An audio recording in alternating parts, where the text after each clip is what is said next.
The mother's heart. If children could realize how indifference and disrespect to parents wound the heart, they would never offend in that way. Honor thy father and thy mother is one of the first commands, and was intended to be obeyed as much as any other. When one of God's commands is disobeyed, a penalty is sure to follow, whether the transgressor realizes the cause or not. It may be that every disappointment, loss, sickness, or affliction is a penalty mercifully appointed to pay the debt here instead of hereafter. If so, what a load we would carry with us into the next life, to our great shame and hindrance, if we do not expiate, in part, our faults while here. If a person should make you a costly present, you would entertain the most pleasant feelings toward that one, your countenance would brighten, and your step hasten to do some kindness in return, and this you would perhaps consider almost nothing in comparison. Yet, to those who gave you the first smile and welcome, shelter, food and clothing, loving care and teaching, do you respond as willingly?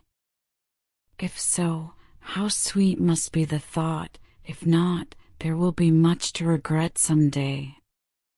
If you were making some beautiful article for yourself, your time and materials being limited, and you should mar your workmanship beyond repairing, how sorrowful you would be. But the spirit and the record you are molding are what money cannot create or replace, neither can time efface from the faithful records of the heart the vivid picture of a misused opportunity, an injured work of the soul.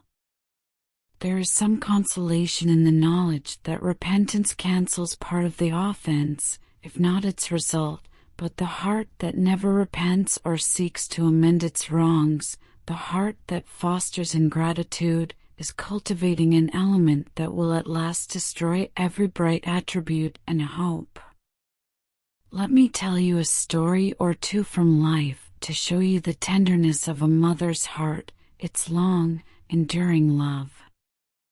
A woman past 60 years of age, a tailoress, lived near me. She had sons and grandchildren, and was very kind to them all, constantly helping to provide for the families, and even now and then lending some poor man or woman a sum of money to start business with, always cheerful and hopeful in her ways, and never idle. Early and late her sewing machine was hurrying, and some persons hinted that she must have riches hoarded up. One day a young woman entered the shop, and the tailoress, looking at the baby she carried in her arms, the baby responded with a coo and a spring toward her. "What do you think of my baby?" "Just take her a minute," said the young mother. The gray-haired woman drew back, and a strange look came over her face. "I have never held a girl baby in my arms since my own little girl died. I cannot," said she. "How long ago was that?" tenderly asked the young mother. 30 years, answered the poor woman, and the tears came so fast she had to wipe them away, and the rest of us had to wipe our eyes too. Long as we had known her, we had never had a thought that a secret, beautiful, and sacred sorrow was hidden in her heart, but I know that ever afterward we who were in her shop that afternoon always spoke with tenderness to the poor old woman, as though we were partners in her sorrow. The grave at Nephi. There was another old woman, quite an eccentric person, whom some young folks used to smile at when she came to their houses with her basket of lace and other small things. She was so lofty about her business, as though it were vastly more important than it really was, and so cheerful about it, as though it was a very delightful way of making her living. "I'm sorry you have to earn your living this way," said a young lady to her one day. "Why, my dear, it's just as well as for your father to be selling furniture the year around. I only has to earn a little bit for myself, and it brings in all I need, and I gets acquainted with lots of fine young folks, and I sees all the pretty things as I pass along as well as if I was riding, and I gets refreshed a bit, and when I goes home I've lots to think over that I've seen through the day, and that's better than sitting alone and fretting. I'm well off, my dear, to get what I need and lay a bit by for a future day. We all felt a little touched, and when she missed coming next week we hardly knew what to think, but the week after she came again, and we inquired if she had been sick. No, my dears, I have been down to Nephi on the excursion train to visit my daughter. Why, we didn't know you had a child living. And I hasn't, my dears. My daughter has been dead and buried these 18 years, only 19 when she died, and every year I goes down once in the summer and takes my bouquet of flowers to lay on her grave, and I has my bread and cheese and bottle of cold tea, and I sits down by her grave till sundown, and we has a comfortable time together that lasts till I goes again. Do you think we felt like smiling slyly at her odd ways after that?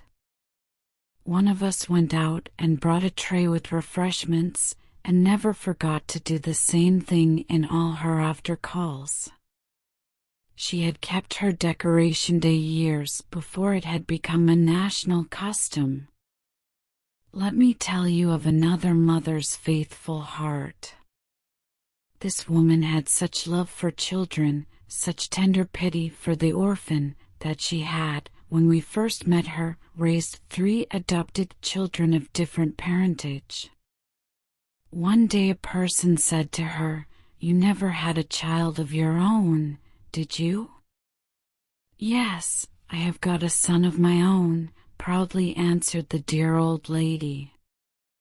The questioner paused in surprise, and thought, perhaps she left him for the gospel's sake, and respectfully pursued, "Did you leave him in the old country?" "Yes, I have left my dear boy in the old country." "How old is he? And does he write to you?" "He does not write to me. He is 23 years old. He died when he was 5. "Died? Then you have not got him now?"